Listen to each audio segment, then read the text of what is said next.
The little boy only chose a toy he liked, but it made the whole family nervous at once. The father carefully took it from his hand, removed the batteries, and shook his head to show the toy could not be kept, because its sound would bring the monsters. To survive, they had to stay completely quiet, even walking barefoot on their toes. But after the parents left, the sister handed the toy plane back to her brother. She probably thought the plane without batteries was harmless. However, the boy quietly took the 2 batteries from the table when no one noticed. The family walked back along the sand path they had prepared earlier, but just as they were crossing the bridge,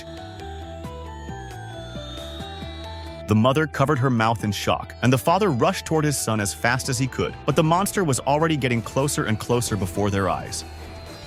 In the end, the father was still a step too late. The boy's death left his sister living with guilt, and the whole family became even more cautious in order to survive. They put cameras all around the house. Even though they had been very careful up to now, accidents still happened. The mother became pregnant again. To prepare for the baby, she checked her condition every day to predict the due date, and even made a soundproof crib in advance. Time went by, day after day. Sometimes, a sound they made by accident still drew the monsters, but luckily they always escaped. One day, the father and son went out hunting as usual, but the mother's due date came several days earlier than expected. She hurried toward the basement with her heavy body, stopping now and then to take a breath because of the pain. When it rains, it pours. While the father and son met a couple on the road, the old woman had already been killed by a monster. The father looked at the old man's hopeless face and signaled him not to make any sound. But from the man's expression, the father realized what was about to happen.